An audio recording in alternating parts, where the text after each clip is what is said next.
conflit mondial a des répercussions beaucoup plus tragiques immédiatement que la création d'Internet, mais le premier conflit mondial est considéré par les historiens comme l'événement qui ouvre le XXe siècle. Il est aussi la conséquence, son caractère extrêmement meurtrier et tragique est la conséquence d'une série d'innovations technologiques qui bouleversent bien en amont les sociétés industrielles. C'est plus à ces innovations technologiques que je faisais référence dans l'ouvrage en comparant à cela, à la création d'Internet, puisque la création d'Internet va amener à son tour, de la même manière que les révolutions industrielles au XIXe siècle l'ont fait, une série d'innovations et d'accélération technique, d'accélération des bouleversements des modes de vie qui ont considérablement bouleverser notre civilisation et nos modes de vie, à tel point que, même pour les gens qui ont connu l'avant Internet, il peut sembler presque difficile de concevoir aujourd'hui un monde sans Internet et sans smartphone. Et pour les générations qu'on appelle millennials, pour reprendre le terme à la mode, je me demande s'il est même possible de le concevoir. Les 15 ou 14, 18 ans ou 14, 20 ans connaissent, évidemment, utilisent des applications sur leur téléphone, sur leur ordinateur, que ne connaissent pas forcément leurs aînés. Les utilisent peut-être de manière plus intuitive. Ça ne veut pas dire pour autant qu'ils sont plus à l'aise, comme le suggérait par exemple Michel Serres dans Petite Poucette, avec les nouvelles technologies. Tout simplement parce qu'ils ne comprennent pas plus que leurs aînés la manière dont ça fonctionne, en fait. Et donc finalement, ils sont tout autant que leurs aînés, ils sont prisonniers d'un schéma d'utilisation qui leur est finalement imposé de manière très subtile mais très efficace par les entreprises qui développent ces applications et qui donnent l'impression à l'utilisateur que l'intuitivité dont l'utilisateur peut faire preuve face à son téléphone ou telle application, eh bien, en fait le maître de l'univers des nouvelles technologies. Donc je ne pense pas que les nouvelles générations soient forcément plus à l'aise, qu'on le dit, avec les nouvelles technologies, ou qu'elles les comprennent, du moins qu'elles les comprennent mieux. C'est un univers de bases de données, de câbles qui relient les différents serveurs, les bases de données, donc tout ça est très concret, tout cela coûte de l'argent, tout ça en fait ce sont des infrastructures industrielles qui sont possédées par des acteurs privés ou qui sont possédées par des acteurs publics, qui réclament beaucoup d'investissements et beaucoup d'argent pour construire bien ces bases de données qui vont accueillir des terabits et des terabits de données, et là c'est un vrai défi technologique, faire passer les câbles sous-marins pour permettre de relier les différents pays du monde, les différentes villes du monde à Internet. On voit d'ailleurs que dans les pays les moins dotés, ça peut créer des incidents très, très embêtants. Je me rappelle, j'avais eu l'occasion il y a plusieurs années d'aller au Togo. Et le Togo est relié à Internet par un câble sous-marin, et au moment où j'y étais, il y a eu un accident et ce câble a été coupé. Là, le pays a été coupé d'Internet pendant une semaine, et donc du coup il y avait une queue de 2 à 3 heures, 2 à 3 heures de queue en fait devant le centre culturel français, qui était le seul endroit de Lomé, la capitale, qui était relié à Internet par une connexion satellite en fait. Et donc du coup il n'y a pas d'Internet dans tout le pays, les gens convergeaient vers ce seul endroit. Il y avait, je précise qu'il y avait 4 ordinateurs disponibles en fait. Ce qu'on appelle la souveraineté numérique, c'est-à-dire le fait de posséder ces infrastructures physiques qui permettent aussi finalement de contrôler une partie du réseau, de la bande passante mondiale du réseau, ça ne s'applique pas à beaucoup de pays. Les États-Unis, évidemment, qui ont une souveraineté numérique indéniable, et dans une certaine mesure peut-être aussi la Russie, qui profite en fait des recherches qui vont être entreprises et du développement industriel lié au développement de l'Internet soviétique. En fait, c'est une part de l'histoire qu'on connaît assez mal, mais très intéressante, et qui fait que les Russes possèdent en fait un réseau physique qui leur permet de revendiquer une certaine souveraineté numérique, ce que ne possède par exemple pas tout à fait l'Europe. Freenet, c'est un logiciel qui permet d'accéder à ce qu'on appelle un réseau caché ou un réseau parallèle, c'est-à-dire un darknet. Donc le terme darknet a été très popularisé dans les médias ces dernières années, désignant de manière un peu un peu fantasmé une sorte de face cachée d'Internet. Donc en réalité, un Darknet, puisqu'il y en a plusieurs, en fait, un Darknet, c'est tout simplement un réseau parallèle qui se superpose au web, qu'on utilise tous les jours, à la toile, et auquel on accède eh bien, par des protocoles spécifiques sur lesquels les données sont chiffrées, enfin cryptées, ce qui garantit en théorie un certain anonymat quand on va se balader sur ce réseau. Freenet est un logiciel, c'est un réseau, un darknet parmi d'autres. On peut citer le réseau Tor, qui est peut-être le plus connu à l'heure actuelle, TOR pour The Onion Router, le réseau I2P, donc ce sont les trois plus connus. Donc, Freenet est un darknet au même titre que Tor, donc c'est un réseau sur lequel qui héberge comme tout réseau internet des sites, et ces sites ne sont pas référencés par les moteurs de recherche. On ne peut pas trouver l'adresse d'un site hébergé sur Tor ou sur Freenet en faisant une recherche Google. Il faudra installer Freenet ou installer Tor, et leur navigateur, leur moteur leur navigateur dédié pour pouvoir accéder à ces darknet, c'est-à-dire à ces réseaux cachés, réseaux parallèles. Il aurait pu l'être, et c'est d'autant plus déchirant d'évoquer cet épisode. Il aurait pu l'être parce que on évoque souvent l'exemple du Minitel, qui est alors souvent de manière un peu moqueuse, mais en fait le Minitel c'était pas si ridicule que ça. À l'époque, les Américains étaient même venus voir ce que faisaient les Français et s'en inspiraient largement pour développer à côté leur système ARPANET qui a précédé Internet. Mais il aurait pu l'être parce que grâce à Louis Pouzin, un ingénieur des télécoms, qui est le premier à avoir développé le système de la transmission des données par paquet de données. Alors, pour expliquer très simplement ce que c'est que le système de transmission de données par paquet de données, imaginez que vous êtes à la cantine et que vous commandiez un poulet frites. Si le cuisinier vous transmet directement le poulet frites, c'est une transmission directe. Par contre, il peut aussi vous hacher en petits morceaux votre poulet frites et vos frites, et puis passer les petits morceaux à vos différents voisins qui vont ensuite vous passer les différents morceaux que vous allez réunir. Donc c'est évidemment dans une cantine, ce mode de transmission de la nourriture est absurde. Par contre, sur Internet, ça a tout son sens puisque ça permet à l'information de passer par des canaux non engorgés et ça évite les embouteillages en fait sur le réseau. Donc ce monsieur, Louis Pouzin, en fait, travaille sur ce système de la transmission par paquet de données, transmission d'informations par paquet de données, dans un projet qui est financé par le gouvernement français sous Pompidou, qui s'appelle le projet Cyclade. Malheureusement pour lui, l'administration française et notamment l'administration des PTT pense que justement le système qui est utilisé par le Minitel, qui est un système beaucoup plus centralisé, est plus viable. Et le financement du projet Cyclade va s'arrêter. C'est une décision de Valéry Giscard d'Estaing, le président de la modernité, mais qui là, a laissé passer un peu le train de la modernité. Enfin, il a laissé passer à côté de lui le TGV de la modernité plutôt. Donc il arrête le financement du projet Cyclade en 1974.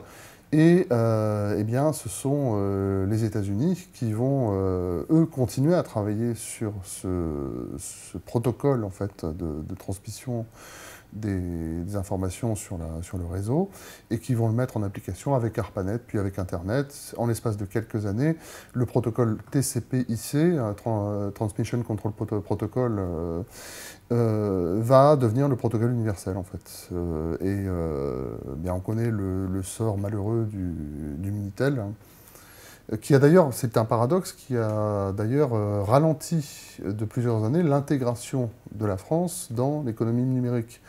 Parce que le Minitel, dans un premier temps, a été quand même un succès industriel et technique. Le problème, c'est que le Minitel a été un succès industriel et technique qui n'a concerné au bout d'un moment que la France. Et donc, quand le Minitel a été abandonné et que la France est passée à Internet, il a finalement, paradoxalement, fallu rattraper quelques années de retard pour pouvoir rester dans la course. Google a été créé par deux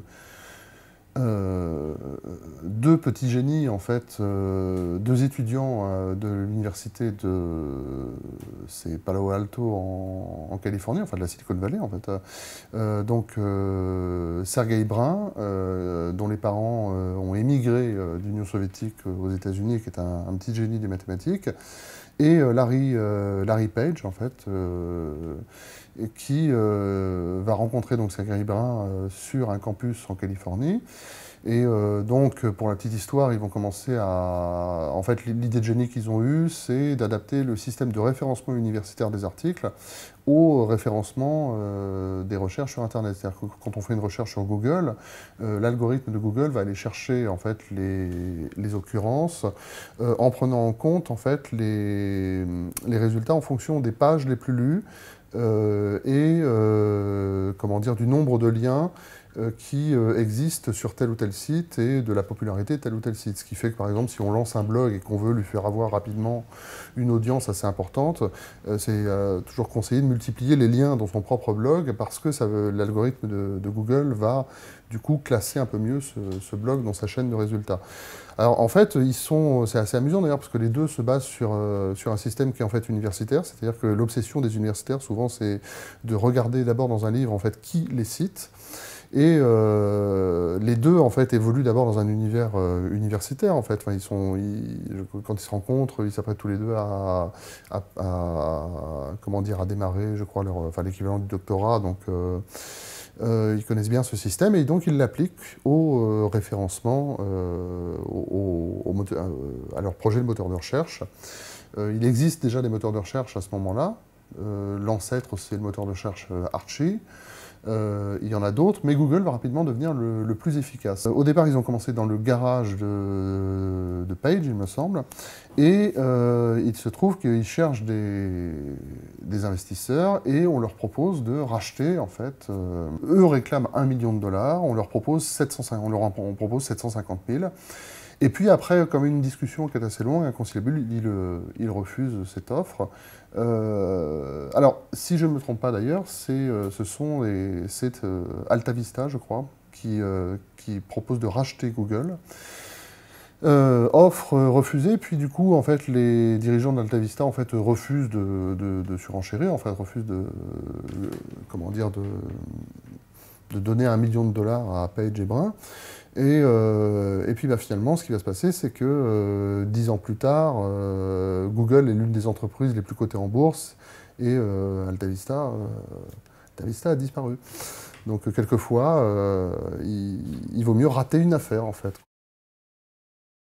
Les enjeux qui sont liés à Google et les enjeux qui sont liés à l'utilisation planétaire de Google, puisque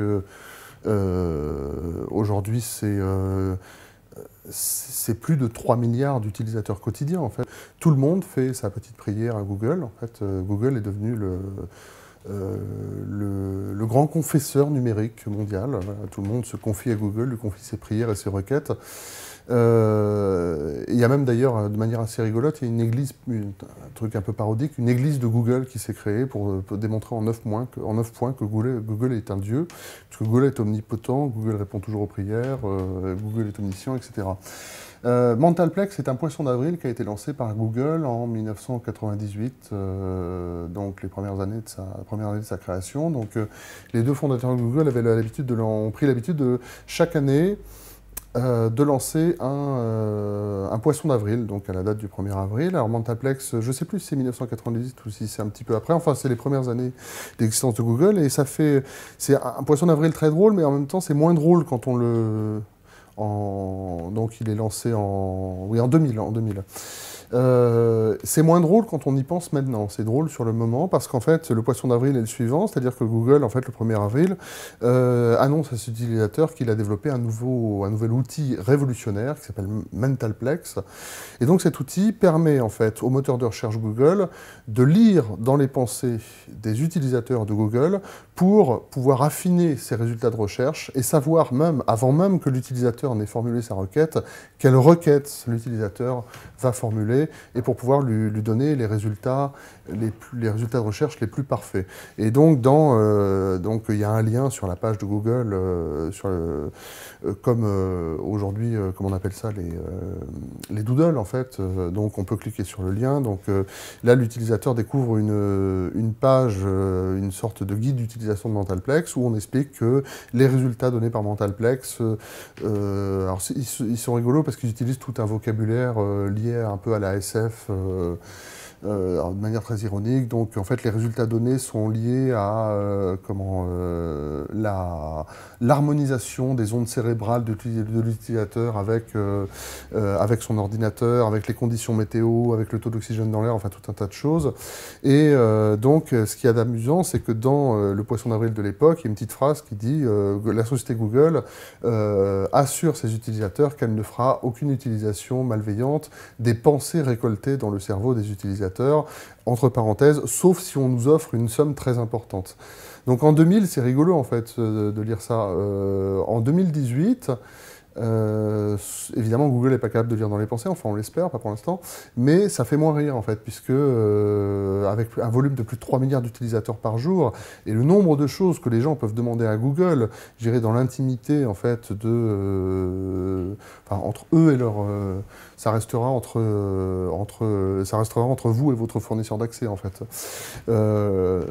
Mentalplex, ça résonne différemment en fait, puisque ce sont non plus des terabits, mais des étabits de données en fait. C'est l'unité de compte informatique la plus élevée à l'heure actuelle, qui sont collectés par Google et qui sont stockés dans justement ces bases de données dont on parlait tout à l'heure, qui sont d'ailleurs principalement basées en Virginie, en Caroline du Nord aussi je crois, dans Massachusetts.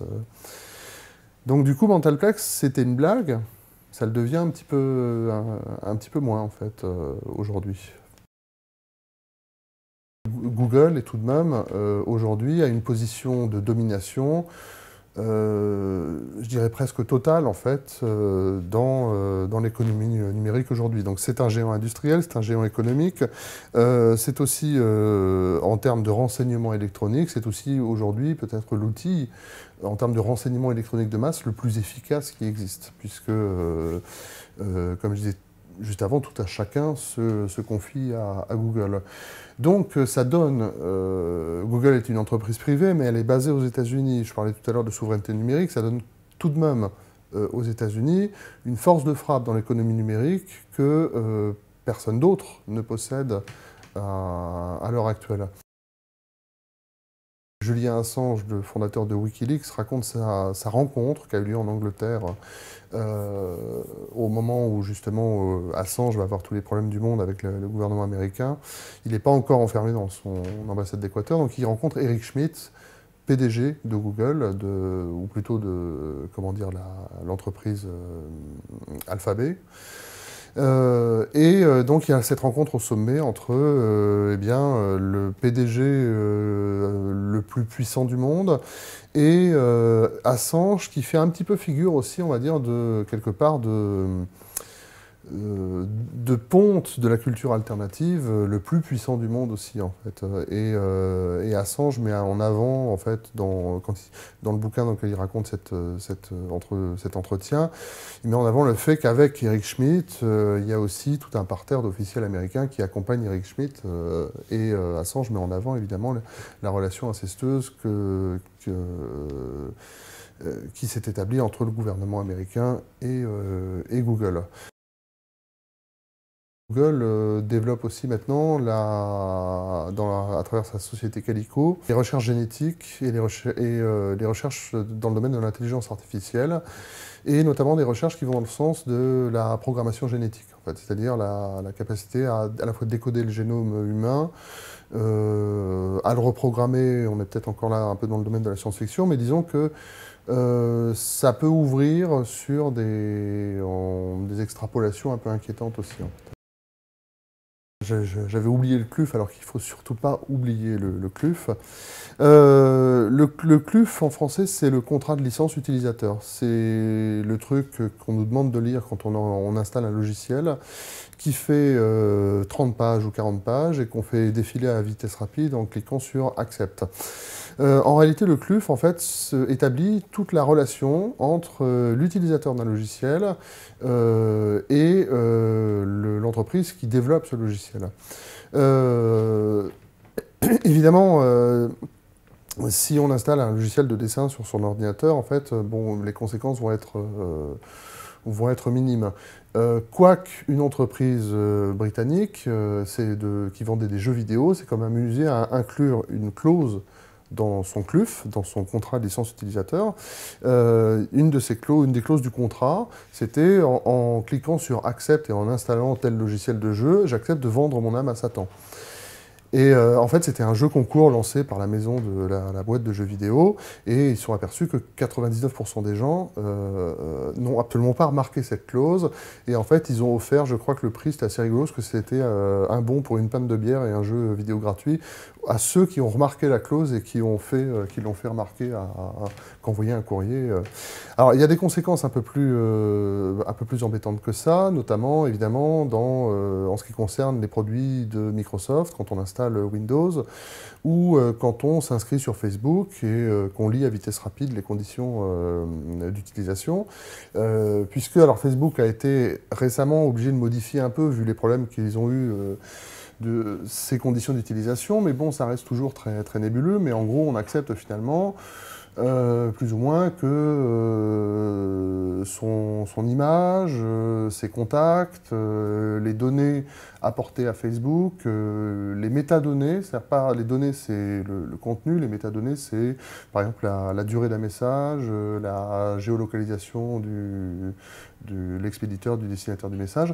Donc on accepte que toutes ces données soient utilisées par les sous-traitants de l'entreprise Facebook ou par Facebook à des fins commerciales. Donc c'est-à-dire que ça laisse quand même l'utilisateur dans un certain flou artistique quant à l'utilisation qui peut être faite de ces données. Et on a vu, alors Cambridge Analytica a mis ça en lumière, mais que ces données d'utilisation ont pu être utilisées par exemple à des fins électorales. Cambridge Analytica, c'est pas du tout une première en fait. Le Facebook a déjà mené en fait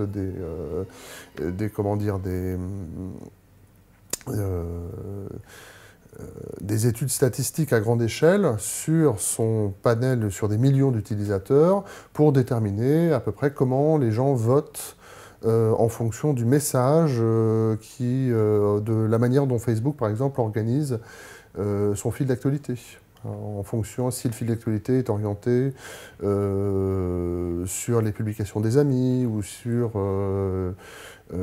sur les clics de l'utilisateur Facebook, le fil d'actualité va être modifié, on va lui appliquer un algorithme différent, et donc Facebook a déjà mené des études de grande ampleur, notamment une étude en 2012 qui avait été révélée en 2014 par le journal The Guardian, dans lequel Facebook avait expérimenté sur plus de 200 millions d'utilisateurs la manière dont vraiment les manipulations du fil d'actualité pouvaient influencer psychologiquement les utilisateurs de Facebook, et donc en diffusant par exemple des fils d'actualité ne contenant que des nouvelles négatives ou des nouvelles positives. Et puis en regardant ensuite comment les utilisateurs qui avaient été exposés à un fil d'actualité très déprimant ou un fil d'actualité exagérément optimiste allaient réagir face aux annonces commerciales qui pouvaient être insérées sur Facebook.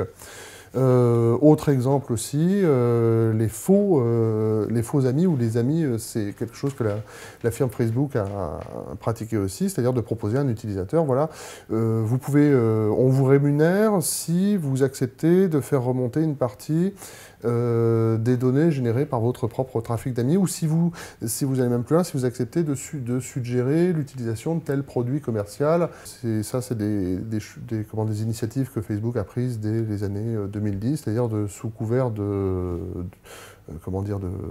proposer à certains utilisateurs de participer à des expérimentations ou des sondages pour mieux faire fonctionner Facebook, proposer à des utilisateurs, voilà, je sais pas, pendant une semaine, de faire de la pub pour tel ou tel produit, en fait, ou pub pas directe, en fait, mais de suggérer l'achat, en fait. Il faut bien lire le CLUF, puisque tout ce qu'on va faire, tout ce qu'on est en droit de faire avec tel ou tel logiciel, ou tout ce qu'on n'est pas en droit de faire, tout ce que l'entreprise qui développe le logiciel est en droit de faire et tout ce qu'elle n'est pas en droit de faire est déterminé par le CLUF. Les données que nous générons continuellement en utilisant des dizaines et des dizaines d'applications différentes, puisque là je prends les exemples de Facebook ou de Google qui sont les plus connus, mais on utilise des dizaines d'applications différentes sur les téléphones ou sur les ordis. Donc ces données qu'on génère constamment sont utilisées ensuite par ces entreprises à des fins commerciales. C'est une pratique que l'Europe a tenté de réguler très récemment avec le règlement général sur la protection des données personnelles, le RGPD. Si vous avez peut-être remarqué que depuis quelques semaines, en fait, quand vous allez sur un site internet, hop, vous avez un questionnaire qui pop et puis on vous demande de cocher ou décocher tel item en vous avertissant, voilà, est-ce que vous acceptez que vos données de connexion soient utilisées à des fins publicitaires, puis vous êtes invité à cocher ou décocher dans une liste. Un ancien officier de la Stasi interviewé pour les besoins d'un documentaire qui s'appelle Nothing to Hide a déclaré, mais si on avait eu ça du temps de la Stasi, mais ça aurait été merveilleux, quoi. Vous avez réalisé tous nos rêves. Donc en termes de collecte pure de données, les GAFAM font bien mieux que la Stasi. La masse de données que nous acceptons de livrer aux entreprises numériques, de notre plein gré, est absolument sidérante. Statut Facebook, messages privés, numéro de carte bancaire, numéro localisation d'appel, enfin, en l'espace de quelques heures, n'importe quelle entreprise privée ou publique ou institution privée ou publique qui a accès à ces données est capable de redétailler votre emploi du temps quasiment minute par minute, en fait. À moins d'avoir décidé soi-même de ne pas avoir de téléphone portable, de ne pas avoir de connexion Internet, d'aller vivre dans une ferme au fin fond du Massif central. Donc, en termes de collecte de données, oui. Maintenant, en termes d'analyse de ces données et d'analyse de données, peut-être pas, en fait, parce que ce sont des masses de données énormes qui sont collectées. Ça représente, je voyais la comparaison qui me semble assez parlante, ce que Facebook a collecté depuis 2006, c'est-à-dire depuis que le Facebook est lancé en 2005, je crois, enfin est connu du grand public en 2005. Depuis 2006, Facebook a récolté à peu près 300 fois ce que la bibliothèque du Congrès américaine, qui est en volume de documents la plus grande bibliothèque du monde, a collecté depuis sa création. Donc c'est une masse de données énorme, mais quand on a une masse de données aussi énorme, le problème est ensuite de la trier, de la lire, de l'analyser et d'en faire quelque chose. Donc il y a deux usages qui peuvent en être faits, l'usage commercial dont on parlait tout à l'heure, et puisqu'on parlait de la Stasi, maintenant il y a l'usage aussi sécuritaire, en fait. Là, il faut des armées d'analystes pour pouvoir décrypter des millions de fils de discussion Facebook. Donc, si on n'a pas, en fait, s'il n'y a pas d'indices, en fait, à la base qui permettent d'orienter sur tel ou tel individu, c'est quand même très difficile. Maintenant, l'inquiétude qui peut résider, mais il faut toujours tempérer aussi ce genre de catastrophisme, mais c'est que les algorithmes, en fait, d'analyse de données et ce qu'on appelle les machines apprenantes sont de plus en plus efficaces. Donc, du coup, en fait, à court terme, on peut disposer des instruments qui permettent justement une gestion beaucoup plus efficace et beaucoup plus rapide de cette masse de données qui, on peut l'imaginer, pourrait déboucher sur un contrôle des individus beaucoup plus efficace, beaucoup plus quotidien, quoi. Enfin, un Big Brother, en gros, quoi. Mais, ben, la sociabilité de salon au XVIIe, au XVIIIe, en fait, a été très importante, notamment parce que, si je prends l'exemple de la France, par exemple, pourquoi à un moment la France développe d'ailleurs une société, une culture de la conversation aussi brillante, parce que le pouvoir est autoritaire, mais les discussions, justement, paradoxalement, la présence de ce pouvoir politique assez autoritaire, finalement, va amener, en fait, les salons à devenir des lieux où la discussion se fait plus intéressante, où la discussion, enfin, ouvre un espace de discussion intellectuelle. Dans l'évolution de la civilisation française, ensuite, on va passer finalement ensuite du salon à la soirée bourgeoise et puis au bistrot, en fait, qui devient le lieu de sociabilité intellectuelle et le lieu de discussion par excellence. Et aujourd'hui, le bistrot n'a pas disparu et heureusement, on continue à être capable de discuter autour d'une table et d'un verre.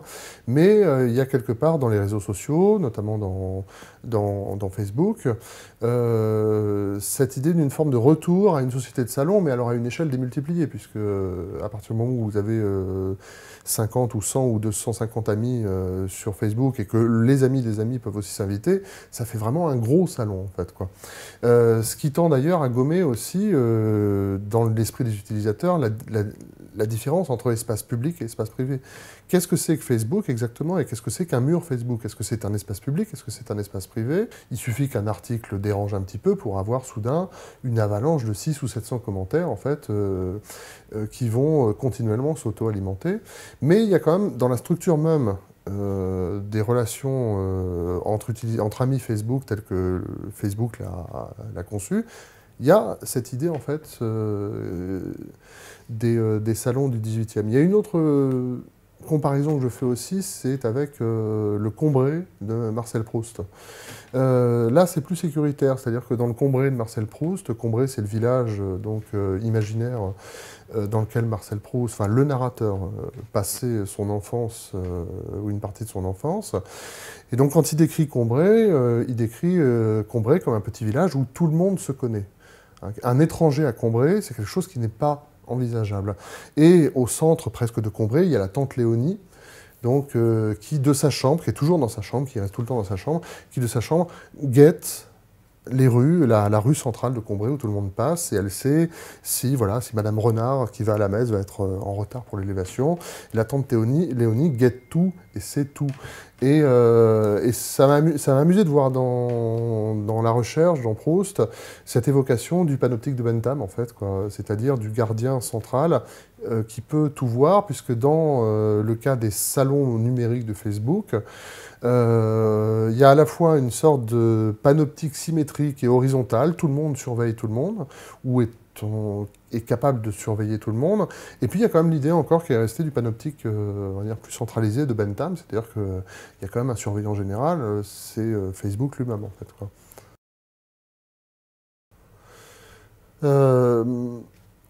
Oui et non, c'est... Internet, je dirais qu'Internet rend stupide quand il nous donne l'illusion du savoir absolu. Internet rend stupide quand il nous apprend à utiliser des machines pour pallier systématiquement toutes les déficiences de notre mémoire. Internet rend stupide quand il supprime les conversations qui peuvent durer une heure, qui pouvaient durer une heure dans un café ou à table, pour savoir, bon Dieu, mais de quelle actrice je parle ici, ou quel est ce réalisateur, et qu'on peut trouver immédiatement la réponse sur Wikipédia. Donc évidemment, Internet est aussi un fantastique instrument de recherche quand on écrit un livre, par exemple, ou un article. Maintenant,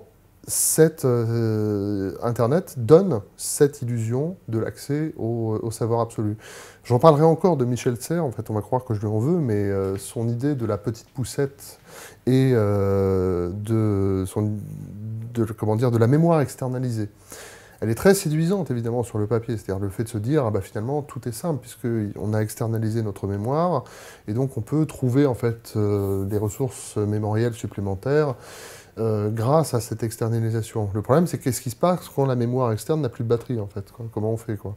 Le jour où on coupe le courant, ça paraît, d'ailleurs, finalement, enfin, on est tellement habitué à vivre dans cette société complètement interconnectée qu'il nous paraît presque invraisemblable d'imaginer qu'on puisse un jour couper le courant. Mais ça peut arriver, en fait. Et dans ce cas-là, qu'est-ce qu'on fait exactement? Peut-être que Internet, au rang des qualités qu'il nous confère, habitue à faire preuve d'un esprit de synthèse peut-être plus rapide aussi.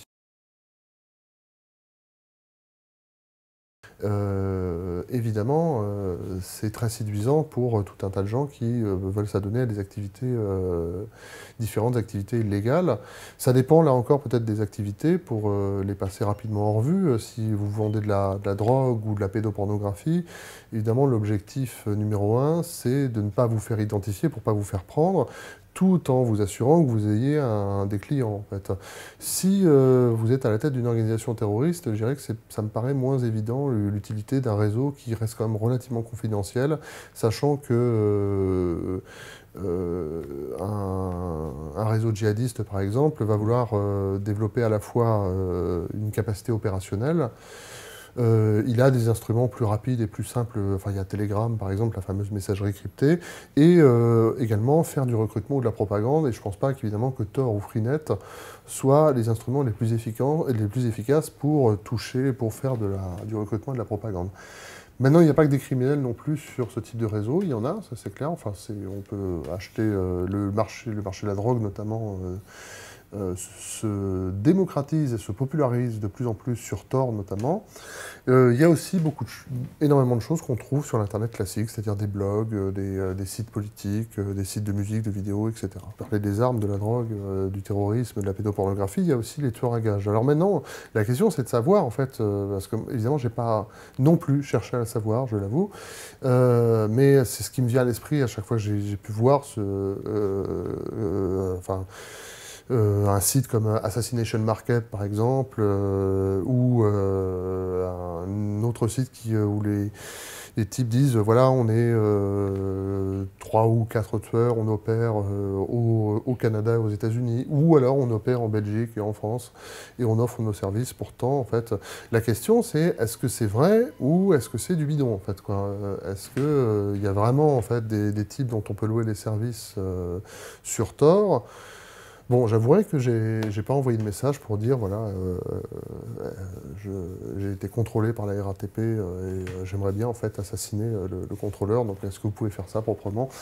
Non, j'ai pas essayé de savoir, en fait, si vraiment c'était... C'est difficile, d'ailleurs, de le faire, mais bon, ce qui me donnait un peu la puce à l'oreille, c'est que je citais Assassination Market, qui était un site, vraiment, qui propose des services de tueurs à gages, mais qui propose aussi une autre chose, c'est un classement, une mise à prix des têtes des différents chefs d'État. Et la première fois que j'étais tombé sur ce truc-là, François Hollande était encore président, et j'avais remarqué qu'à l'époque, la cote de François Hollande était assez basse sur Assassination Market. Je m'étais dit, le malheureux, la malédiction des sondages le poursuit jusque sur le Darknet. Même là, il n'est pas populaire, même sur les sites de tueurs à gages. Ah bah il y en a qui l'ont fait, oui. Il y a le rappeur 50 Cent, bon il était déjà riche avant en fait, quoi, mais bon il est devenu encore plus riche avec les bitcoins, puisque à un moment où ça n'allait pas trop pour lui, il a vendu, c'était en 2014, il a décidé en fait de vendre son album et il se trouve que deux ans plus tard, enfin à partir de là, et puis 2 ans plus tard encore plus, le Bitcoin connaît une ascension fulgurante et 50 Cent a engrangé des millions à cause de la hausse des cours du Bitcoin. Le Bitcoin est quand même passé en 2017, enfin ça a été l'année où il a connu la plus grande progression. Et encore non, je crois même un peu moins. Et il termine l'année 2017 en frôlant les 20 000 $ pour un bitcoin, avant de s'écrouler en une semaine en passant de 20 000 à 10 000 $ en fait.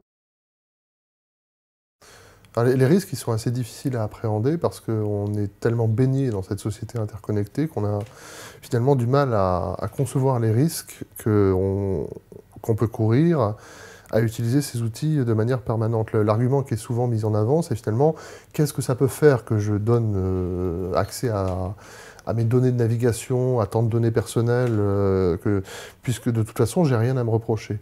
Mais en disant ça, ça veut dire qu'on estime qu'on se situe dans une forme de norme sociale ou politique ou culturelle qu'on détermine finalement de manière très aléatoire, parce qu'en fait, il faut savoir qui détermine exactement cette norme, et cette norme, elle peut être amenée à changer, et finalement, est-ce qu'on n'est pas susceptible de se retrouver hors de la norme à un moment, et justement en but au pouvoir public ou au pouvoir social. Enfin, c'est un peu finalement la problématique des grands écrivains du totalitarisme, d'Orwell, c'est-à-dire que les gens qui sont victimes d'une répression totalitaire ne comprennent pas les règles qui les répriment.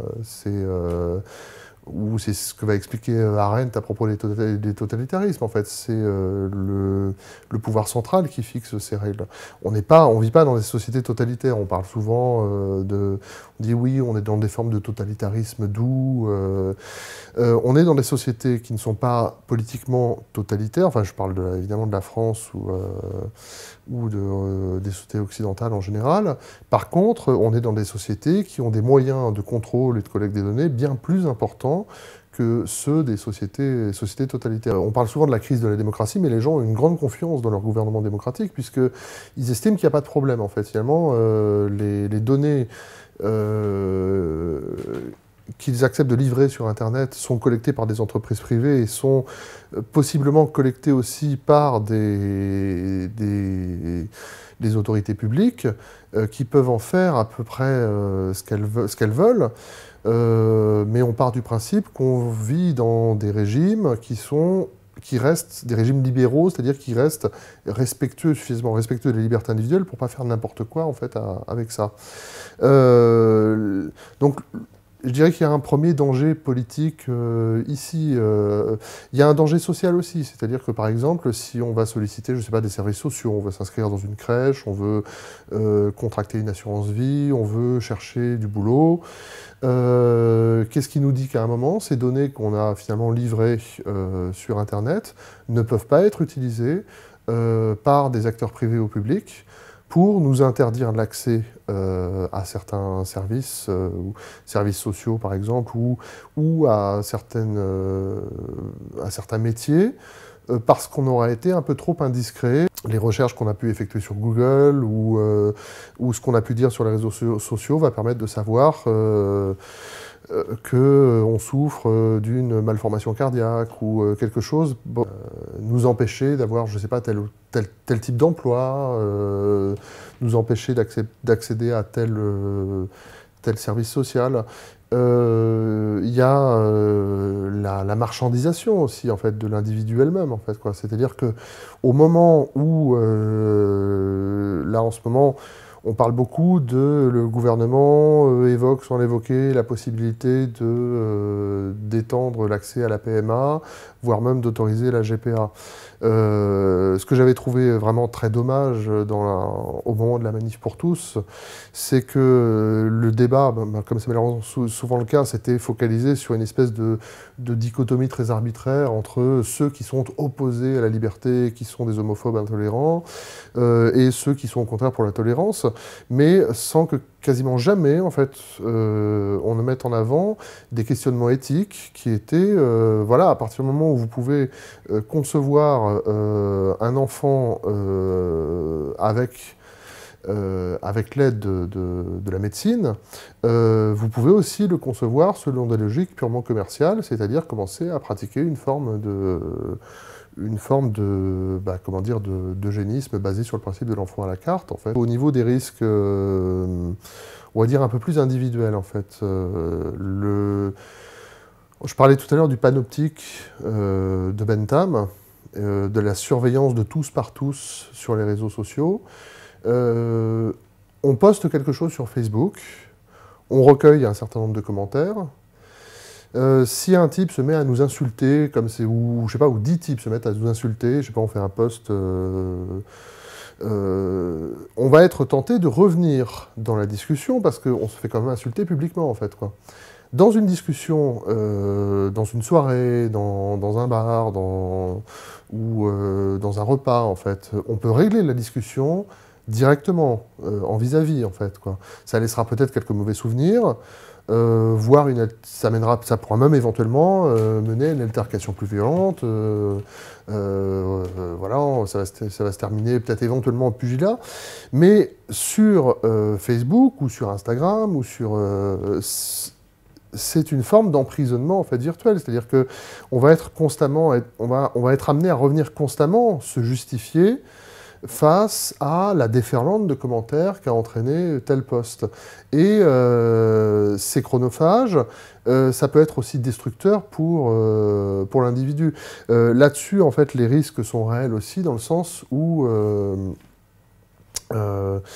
la diffamation sur les réseaux sociaux, la manipulation,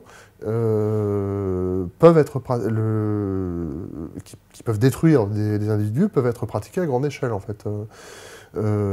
Donc, ça pose un problème, non seulement peut-être pour les plus jeunes, d'ailleurs, pour les adolescents, qui sont quand même qui peuvent être assez vulnérables, mais aussi pour les plus vieux. C'est-à-dire que l'image, et ça c'est important en fait, on construit sur Internet une image de soi en fait. À un moment, on peut perdre le contrôle sur cette image qu'on a construite sur Internet. Et le fait de perdre le contrôle de cette image, et ça paraît complètement superflu d'en parler comme ça, parce que ça paraît virtuel, mais en fait, la perte de contrôle de cette image peut avoir des répercussions terribles dans la vie réelle. Là encore, sur le plan professionnel, sur le plan affectif, sur le plan amical, enfin sur tous les plans en fait, quoi. Internet est une caisse de résonance absolument fantastique. Ce qu'on y fait, ce qu'on y écrit, ce qu'on y dit, laisse des traces durables laisse des traces qui sont potentiellement vues par des milliers, voire, si on est très connu, par des millions de personnes, quoi. Mais des milliers déjà, ou même des centaines, ça suffit, en fait, quoi. Autre risque encore, celui du piratage informatique. C'est-à-dire que les hackers du temps du film, comment s'appelait ce film avec War Games, film sorti à la fin des années 80, qui était assez sympathique, où on voit un teenager américain en fait, qui est un petit génie du hacking. C'est encore le hacking de la fin des années 80 ou des années 90, quoi, où il y a un type qui tape des lignes de code sur un fond noir en vert et qui réussit à prendre le contrôle des super ordinateurs de la CIA ou de l'armée américaine. Aujourd'hui, en fait, le hacking, enfin le piratage informatique, c'est devenu un commerce et une industrie, quoi. C'est-à-dire que tout à l'heure, on parlait de Tor. Sur Tor, on parlait des activités illégales. J'en ai pas évoqué une, c'est le piratage. Il y a sur Tor des dizaines et des dizaines de forums sur lesquels s'échangent des identifiants bancaires, des identifiants mail, toutes sortes de données personnelles, également des transcriptions de discussions de comités d'entreprise, toutes sortes de choses qui se vendent très cher. Et c'est pas juste quelques petits hackers en fait qui s'amusent à pirater le mail du voisin. C'est vraiment un commerce où on vend des dizaines de milliers d'identifiants mail, d'identifiants bancaires. Là encore, pour l'individu, ça peut être potentiellement destructeur. C'est-à-dire que prendre le contrôle de la caméra d'un ordinateur, voire même prendre le contrôle d'un ordinateur, c'est pas si difficile que ça, en fait, à faire, quoi. Certes, il y a des logiciels qui permettent de le faire et donc qui permettent, à l'insu même de l'utilisateur, je sais pas, de le filmer, de l'écouter, de repérer, enfin d'enregistrer les mots de passe qu'il tape sur son clavier, puis ensuite d'avoir accès à ses mails, etc., etc.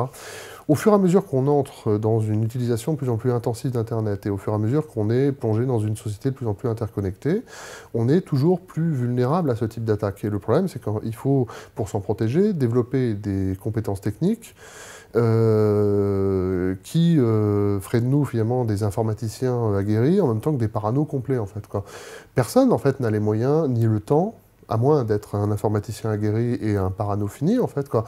Mais personne n'a les moyens et le temps, du moins comme vous et moi, le citoyen lambda, de développer ce type de compétences. Donc ça veut dire qu'en fait on est de plus en plus vulnérable aussi à ce type d'attaques qui peuvent faire très mal, parce que on a quand même beaucoup de notre vie sur Internet. Enfin, les comptes bancaires, les mails, les réseaux sociaux, toute notre utilisation quotidienne nous rend extrêmement vulnérables.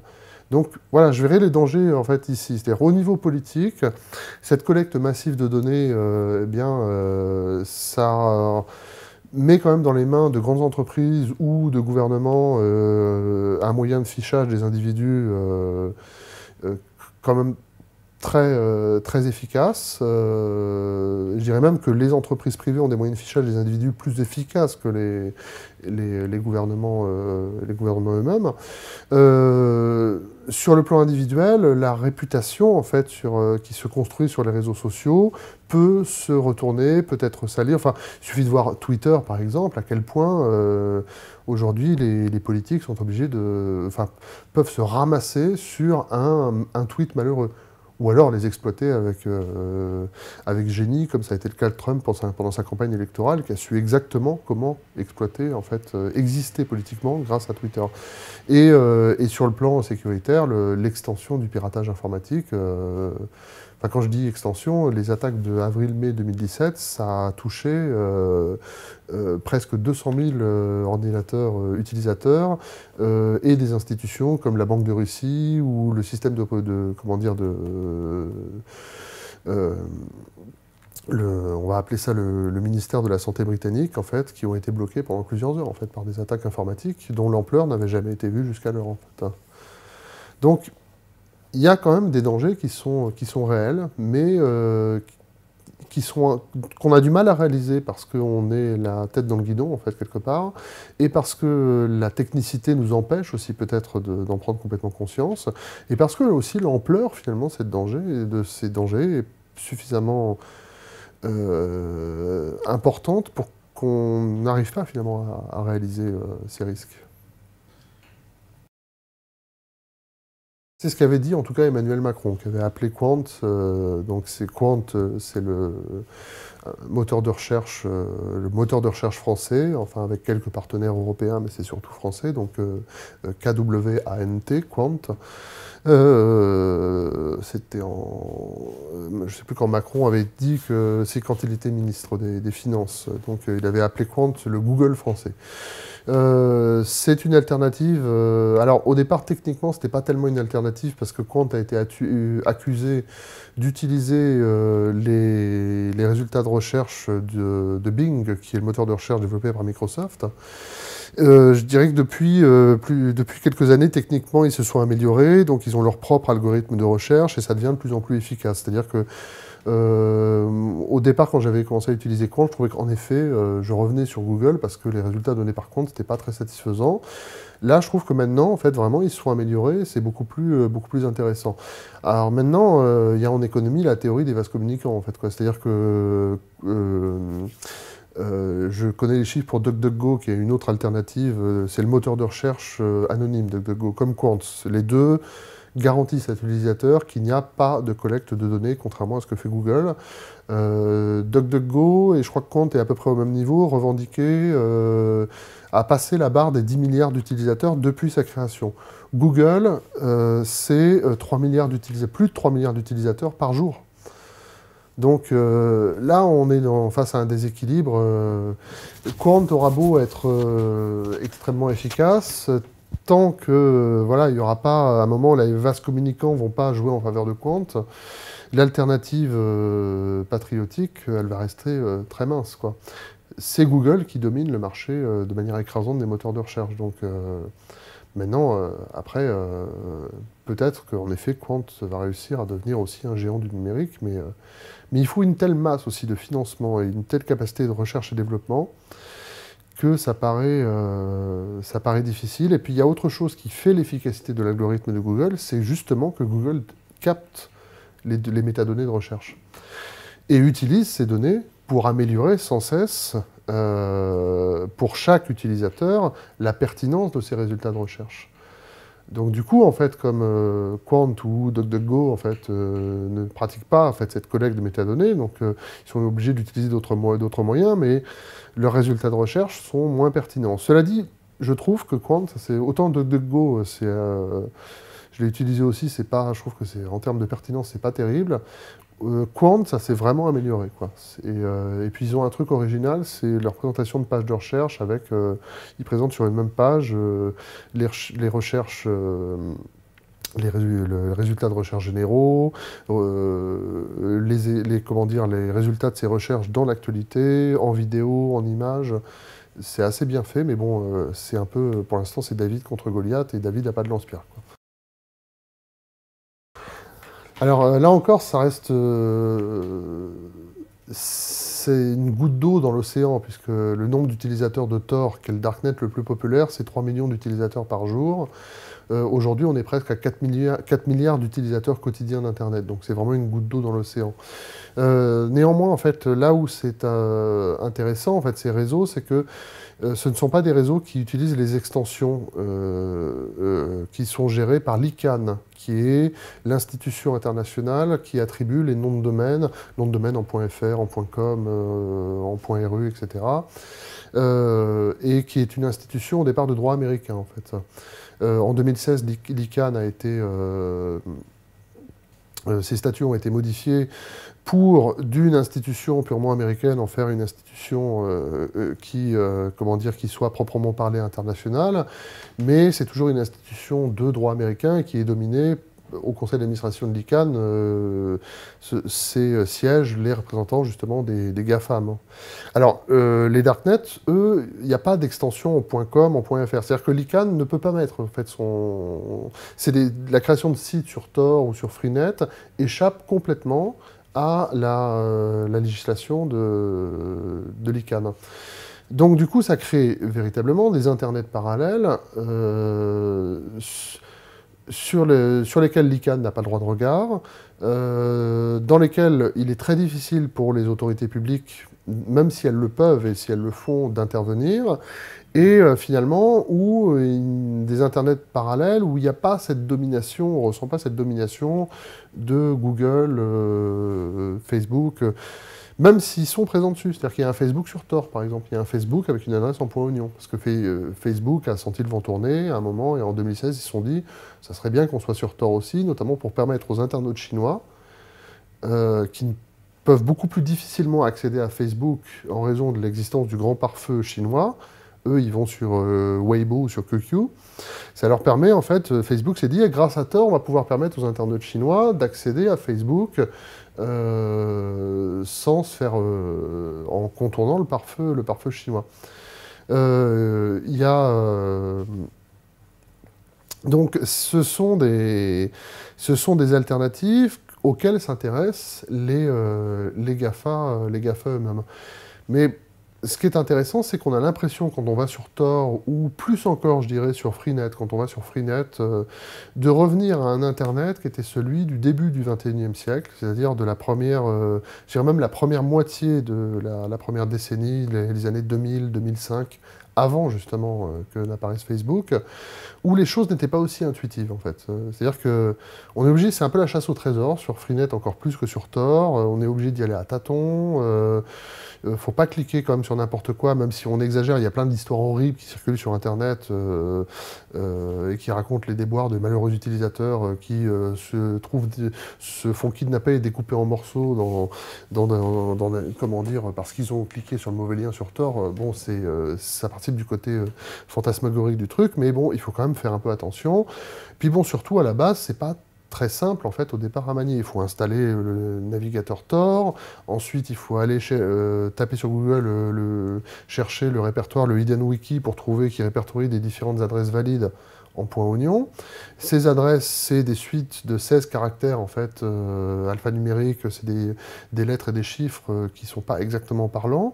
Donc sur ce répertoire, sur le Hidden Wiki, il y a souvent une description sommaire du site vers lequel telle adresse renvoie. On clique dessus et puis en fait on progresse souvent de clic en clic, un petit peu au petit bonheur la chance. Sur Freenet, c'est un peu pareil. Mais du coup, c'est plus compliqué, mais en même temps, on perd un petit peu ce côté à la fois intuitif et intrusif qui caractérise aussi la pratique, comment dire, du web aujourd'hui, en fait, quoi. C'est-à-dire qu'on a aujourd'hui des applications qui sont très intuitives, très simples à utiliser. Voilà, je sais pas, utiliser Snapchat ou WhatsApp, ça prend 2 secondes, mais quelque part, c'est très intrusif aussi, parce que justement, on parlait du CLUF tout à l'heure, en fait, on est très guidé dans son utilisation des outils Internet. Donc sur les Darknet, il n'y a pas cet aspect-là des choses. C'est un peu... c'est le système D, en fait, qui prévaut, quoi. Et quelque part, c'est une forme d'alternative pour l'utilisateur, dans le sens où ça pousse les développeurs de sites sur Tor ou sur Freenet eh bien, à développer d'autres approches des utilisateurs, d'autres outils, en fait, qui peuvent d'ailleurs être intéresser ensuite, comment dire, les géants du numérique. Sur les darknets, c'est la loi du chaos, où il n'y a pas de modération, en fait, quoi. Donc il y a des forums, en fait, avec des discussions mais complètement hallucinantes, en fait, quoi, où il n'y a aucune modération. Donc on imagine bien que ça va dans tous les sens et aux extrêmes, aux extrêmes les plus dingues. Mais en même temps, il y a aussi beaucoup de sites politiques qui propose des choses extrêmement intéressantes, justement un peu déconnectées de ce qui se passe sur, on va dire, l'Internet classique, où c'est quand même la loi de la vitesse, de l'accumulation, et aussi d'une certaine forme de politiquement correct, qui s'exerce aussi quand même beaucoup, notamment sur Facebook, et qui là n'a pas le droit de citer en fait sur les réseaux type Darknet en fait. D'un coup, on revient un petit peu à l'Internet du début du XXIe siècle où on avait l'impression que voilà, c'était un espace de liberté en fait, quoi, ce qui est moins le cas aujourd'hui en 2018. C'est le geek de 20 ans. Alors en effet, c'est vrai que je trouve que c'est des personnages qui m'ont fasciné aussi, quoi, parce que Sean Fanning, qui invente Napster, par exemple, c'est le premier logiciel de peer-to-peer, en fait, pair à pair, c'est-à-dire de téléchargement direct de pair à pair, et qui va donner des cauchemars aux pontes de l'industrie musicale puis cinématographique pendant des années, et même amener finalement à revoir le modèle, en fait, le modèle de l'économie culturelle. Et il a 19 ans, en fait, quand il écrit Napster, il s'enferme chez lui, personne n'y croit, il programme son truc, il le sort, ça bouleverse... bon, Mark Zuckerberg, évidemment, il est aussi... c'est à Harvard qu'il était. Il est extrêmement jeune quand il développe Facebook, il ne doit pas être beaucoup plus vieux, il doit avoir 20 ans aussi, comme Fanning. Brad Cohen, qui développe BitTorrent, c'est pareil, il a 20, 21 ans. Bon, il y a des gens un peu plus âgés, il y a Louis Pouzin, dont je parlais tout à l'heure, et ça remonte un peu plus loin, ou Tim Berners-Lee et Louis Caillot, qui inventent le web au CERN en 1990, qui est aujourd'hui une application tellement évidente qu'on ne sait même plus qu'elle existe. C'est-à-dire qu'on oublie que le web, la toile, c'est une application logicielle qui permet de cliquer de lien en lien, qui aurait pu avoir des concurrents. Il y a eu à l'époque le concurrent du web qui était développé par des gens très jeunes aussi, s'appelait Gopher, dans l'université du Minnesota. Et puis en fait, Gopher, ils se sont fait mettre tellement de bâtons dans les roues par leur université du Minnesota que Gopher a périclité, alors qu'aujourd'hui, on pourrait, au lieu de dire je vais sur le web ou sur la toile, on dirait je vais sur Gopher en fait. Alors ça, en francisé, ça donnerait quelque chose de plus ridicule parce que du coup on dirait je vais sur la marmotte, parce que Gopher c'était la mascotte de l'université du Minnesota, c'était une marmotte, donc il l'a appelé Gopher. Mais en effet, c'est pareil, Sergey Brin ou Larry Page, c'est des destins assez fascinants. En même temps, en fait, ça alimente aussi un peu un mythe de la Silicon Valley, en fait, quelque part, qui est aussi un peu trompeur. C'est-à-dire que Sean Fanning ou Brad Cohen ou Sergey Brin, c'est des personnages que je trouve très intéressants, très fascinants.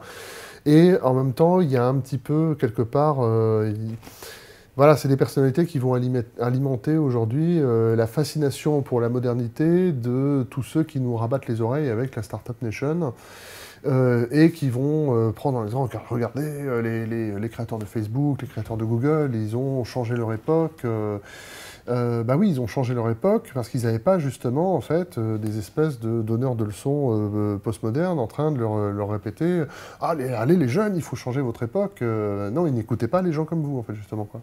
Donc il y a en fait, je dirais que quand ces figures qui sont en elles-mêmes, en fait celles de Fanning, celles de Cohen, etc., qui sont en elles-mêmes des figures fascinantes, quand elles sont ensuite reprises par une doxa politique et par un discours qui sombre facilement dans le jeunisme, dans l'exaltation un peu bébête et technophile de la disruption technologique, ça devient tout de suite ridicule et très ringard, en fait, quoi.